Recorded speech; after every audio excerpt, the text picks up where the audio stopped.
Hey, lighten up, jerk!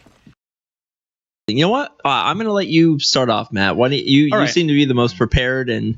Well, don't set me up for a fault. But I was looking into generally just UFOs. I mean, first of all, do they exist? There's a group that believes they do. There's a group that believes they don't. And all the evidence has been debated. We haven't actually seen from the government a file, an actual artifact. We haven't been presented with a piece of a craft that has been crashed. But in my research, you think about who are the most credible witnesses. Mm-hmm. And in my research, I was coming across some of the more credible witnesses. I would think are some of the military guys, the astronauts, the test pilots, the people that were actually up to date on the latest technologies, mm-hmm.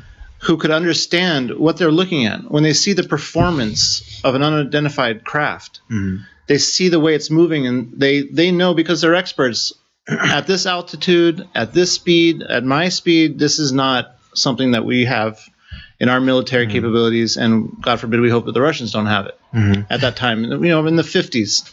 This was, Roswell crashed in 1947. Mm-hmm. Yeah. So at that time, we're expecting that the military, if this is a true event, the military is now accepting the reality of alien existence, and they now have in their possession alien technology. Mm-hmm. So how much of our modern day galaxy, how much of our modern day technology could be, extracted from alien technology? Some of the retired guys who worked at Roswell, written some books. Mm-hmm. One of them specifically said that it's possible that fiber optics and some computer circuit boards mm-hmm. could have been reverse engineered from some artifacts it wasn't from Roswell itself, right, from that specific Roswell, crash. And then like a few years later, the transistor came out. Right. Well, so if you take the timeline, 1947, Roswell crash, there are some witnesses say that they think an alien artifact was delivered to the AT&T Bell Labs in New Jersey around 1951. Mm-hmm. And lo and behold, 6 months later, they unveiled to the world the first ever transistor. So did they reverse engineer some alien technology? Mm-hmm. But just in talking about just the existence of UFOs, many people try to debunk UFO sightings by saying it's a weather balloon, or it's a military jet, or a man-made thing that you just not understanding. Mm-hmm. But when you look at some of these accounts from military guys, Navy jet fighters, mm-hmm. astronauts, who are well versed in technology of spacecraft, aerocraft, and they're seeing the performance and the movements of these crafts. It's pretty credible witness that they can attest that this is not human made. So mm-hmm. One guy in particular is Gordon Cooper. He's a well-renowned astronaut, and in 1951 he actually had multiple sightings. He had some sightings in Germany, where he and some other military guys saw some metallic saucer-looking things flying there. They actually took up some jets to go and look and follow them, and this is what I'm talking about, where he is in the air alongside some of these UFOs, mm-hmm. and he's watching them move, and he can tell that the way they're moving is not any man-made technology that is known to the U.S. military, and not any. Right, like the craft that they saw didn't conform to like aerodynamics. Well, it was just actually the rate and speed at which it would move. Mm-hmm.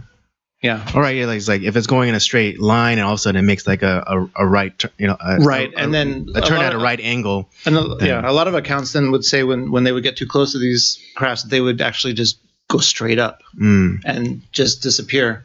And that these guys are thinking, I'd love to fly this jet or whatever it is, this craft, but I will never survive the G-forces. Right.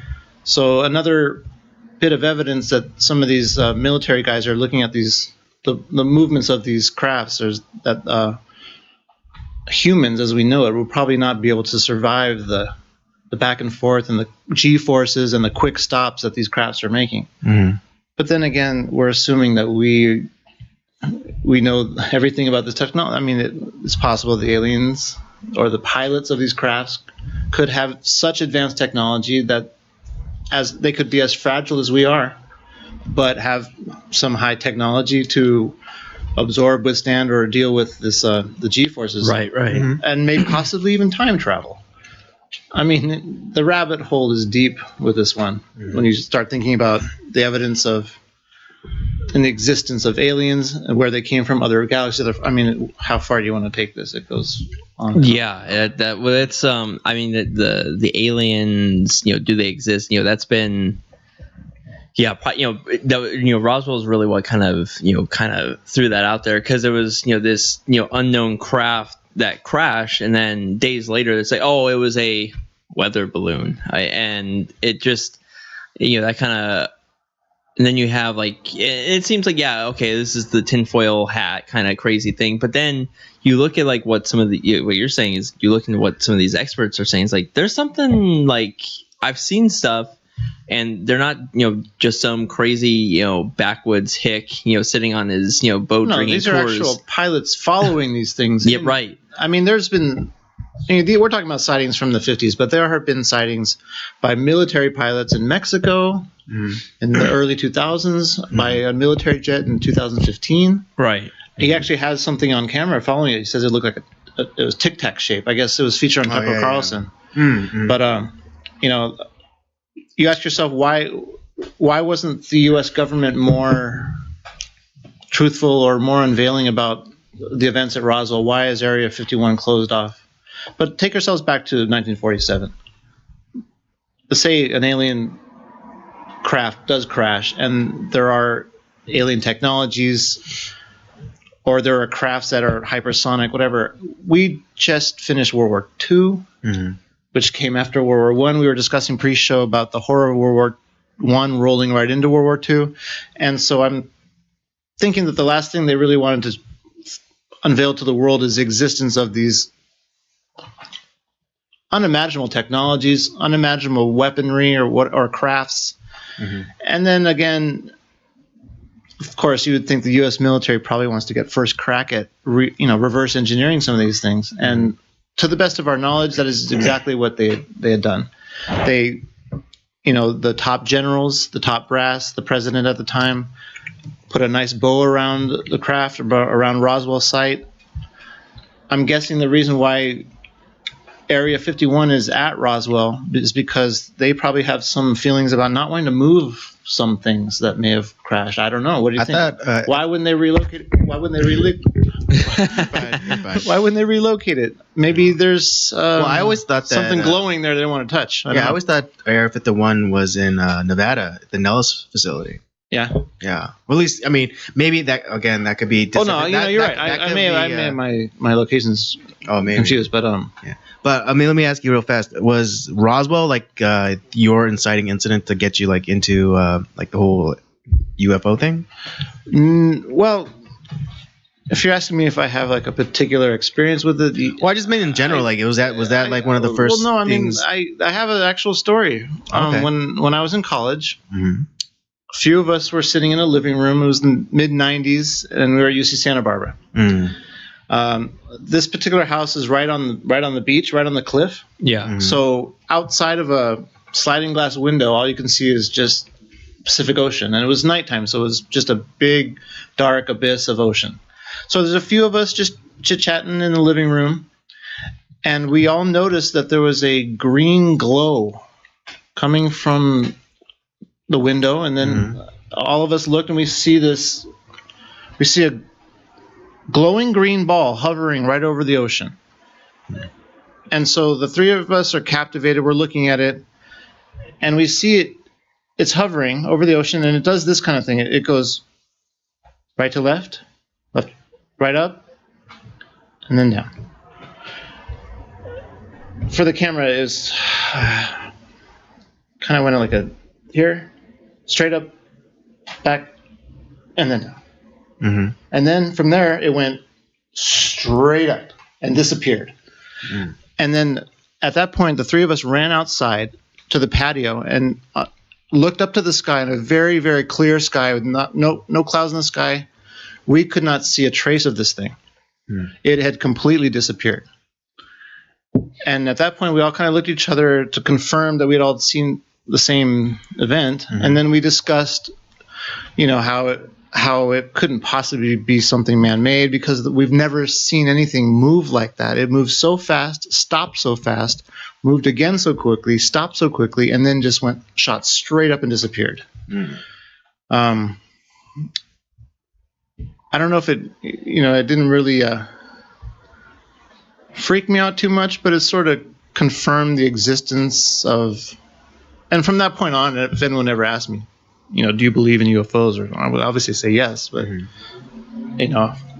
why would they be interested in us? Where are they from? I have no idea. No idea. Okay, so that was the thing that got you into UFOs. Well, I mean, I can personally say that I've seen something that I can't explain that is not explained by the U.S. military, and I don't think if a human being was in that craft, they would survive the movements that it made. Right. And glowing green ball. It's actually a pretty common sighting. Actually, yeah, that's actually true. Even in history, because even what was it in Christopher Columbus's logs when he was coming, making the journey over, he noted glowing orbs in the sky. Yeah, just above the water. So, yeah, it was really. I'm glad I wasn't. I'm glad I didn't see it alone because I'm glad that there were other people there. That confirmed that we saw the same thing. Because I know there's a lot of the when one of the common things that people throw out there, like when the B-52 bomber was being developed and tested, people are saying like, oh, it's a UFO, and it's like, well, they actually found it was the B-52 bomber, but then there's also that, but it also doesn't move like that. And you hear about all these different stuff that's that doesn't move like any plane that we have, even if you saw the stealth fighter. And you never knew that we had the stealth fighter, and you didn't know about it, and you didn't know that it was shaped like a bat, and you had seen it fly over the sky. I would think it was a UFO. Yeah, no, and understandably so. Why people thought that only by the shape, and the fact that I didn't know that it existed in our files. Right. But that stealth fighter of 2019, the stealth fighter of 2020, could never move what I saw the green ball do. Yeah, even the technology. Not even contemporary aircraft could move like that. Right. It was just mind blowing, actually. So you have to wonder. So the really interesting thing to me is how if the government did have access or possession of alien technologies through crash crafts. I want to know what technologies were reverse engineered. And I mean, I'm sure we have some smart people in the world, and they invented some things. But did we get some hints? Did we get some clues dropped to us? Did we have a piece of a puzzle, and were we able to reverse engineer it? I mean, Robert and I were talking about something. I've heard about the microchip. It took about 20 years to figure out how the microchip really worked, but it had been created. So how is something created, but it doesn't we don't really know how it works? Oh.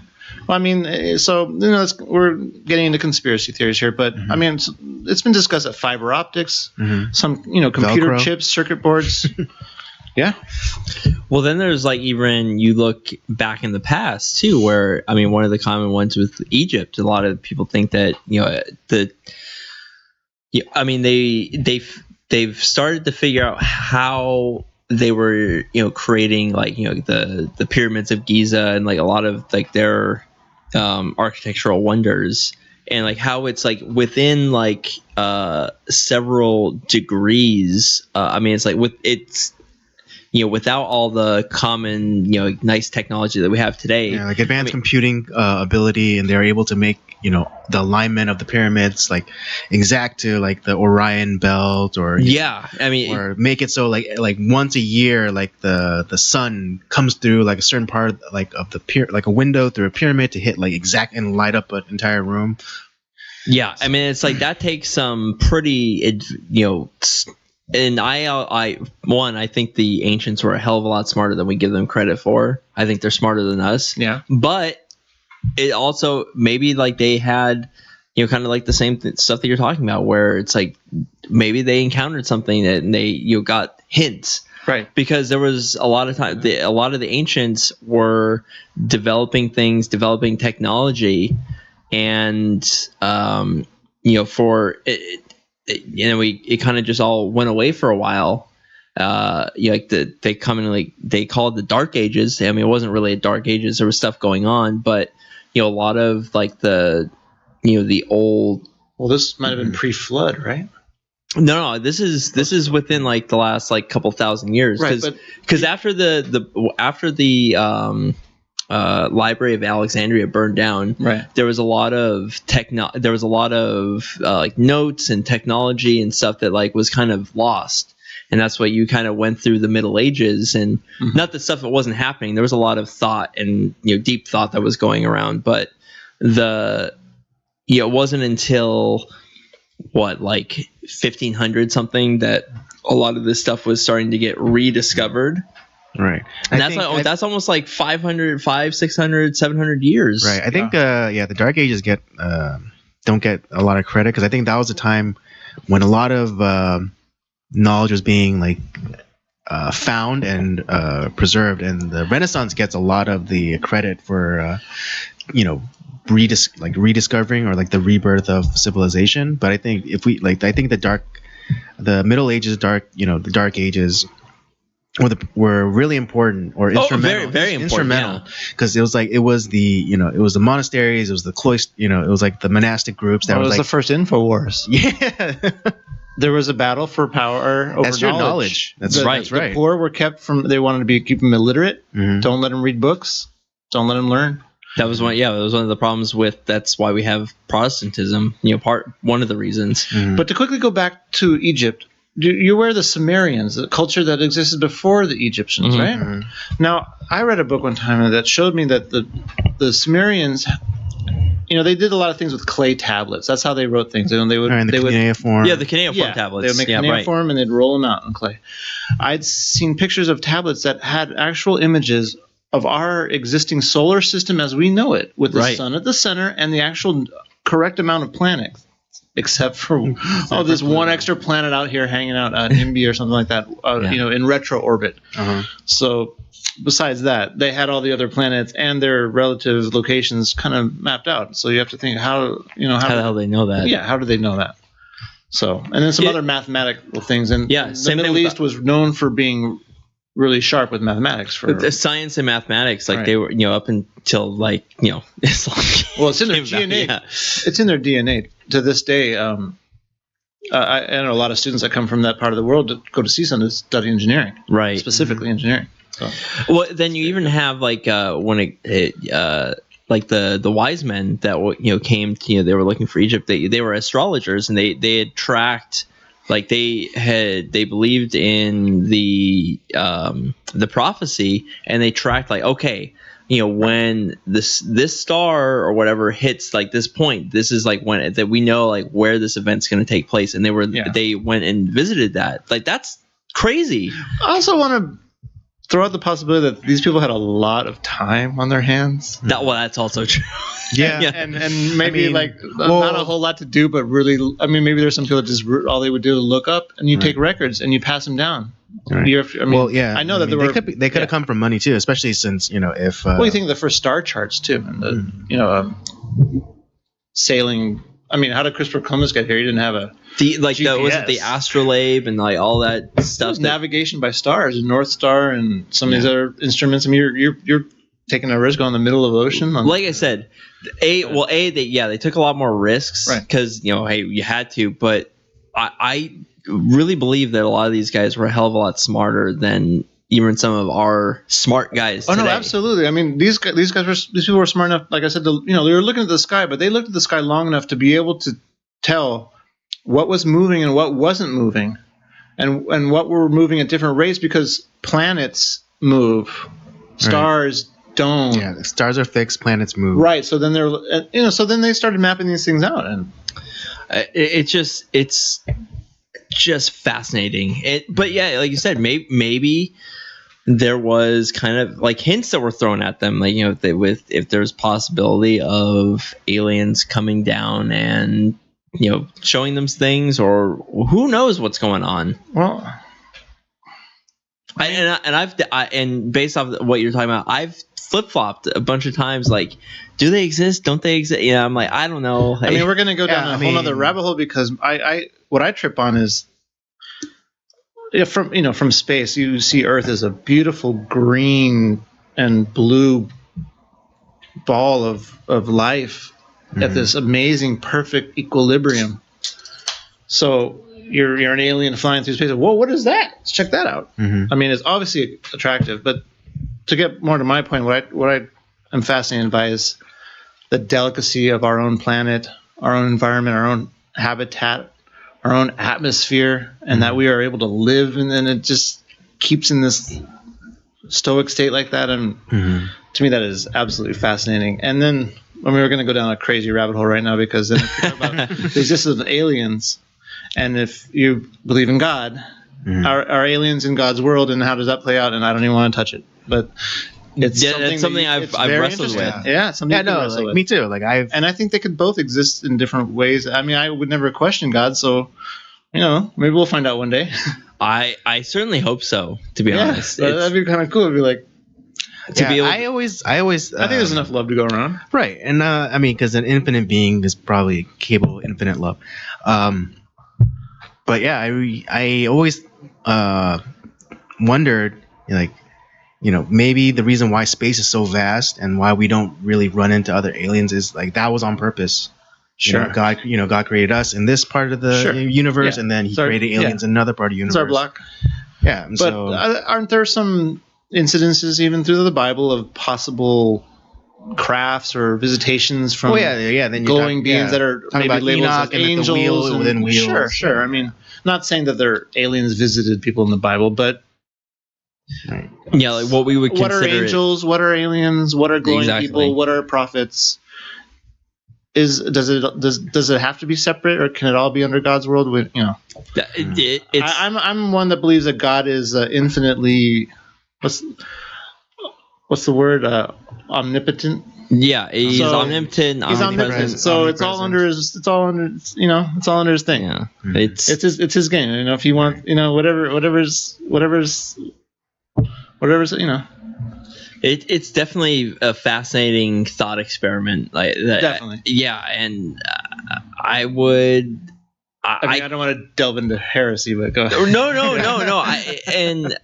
Because we've had on Nocturnal Transmissions, we've definitely had some Bible discussions, and actually even on this show, we've had some interesting Bible discussions, and obviously that's something that really does intrigue me. And even as a Bible scholar, I wonder, like, we've been, gone to the moon, maybe, depending on depending on who you ask. Maybe the Chinese have. Yeah.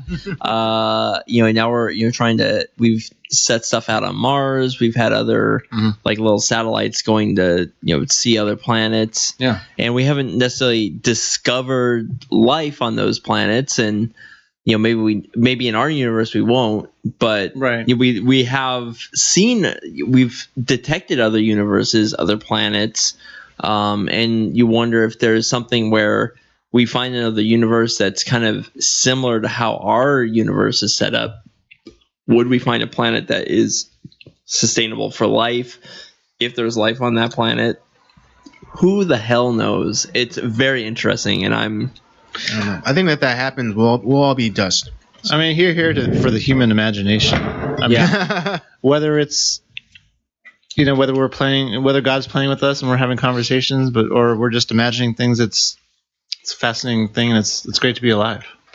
Yeah, the fact that we're alive, that we have in. There's people that have questioned, like, are we a thing? And am I just a brain in a jar? The brain in a jar, you can't dispute it because you can't prove it. Right. But no, are we the dream, or are we the dreamer? Sure. Well, there's even people about to wake up now. There's even people who think that like the dream itself is like, when we go and we dream, is that like a whole nother universe that we're traveling to? Right. Am I responsible for things I do in my dream? Yeah. The dream police? Or is that a real thing?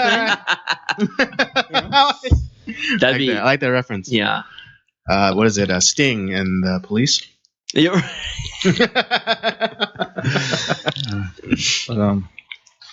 Alien life, alien technology. There's people in power that have control of the secrets. So, I mean, you can beat your head to the wall forever, but ask yourself, the U.S. from 1950 to 1990s, 2000 shot up in technology incredibly. Computers, right? Cellular technology, transmission. I mean, all kinds of military stuff. Did we invent it all, or did we reverse engineer some of it? We probably won't know for a long time. Probably not. Probably. No. Will the aliens save us? I don't know. Oh, who knows? There's all kinds of theories, man. I know we're talking about it. I mean, there's crazy theories I've heard about that the aliens came here one time and created some sort of hybrid species to mine gold that they needed for their spacecrafts, because gold actually protects from solar radiation and other radiation in outer space. Mm-hmm. And to this day, that the space shuttle has like a lining of gold on the windows or something like that, because it or like the visors on the astronauts' EVA suits. Yeah. So I mean, interesting. And if you want to get into gold, why is gold so valuable? The power of gold through all the ancient cultures, and is there a connection between gold and aliens? I mean, is it a unique mineral that is sought after? I mean, I wonder about the other aliens. I mean, we have metal alloys. I mean, what kind of other alloys and fusions have we discovered from alien technology?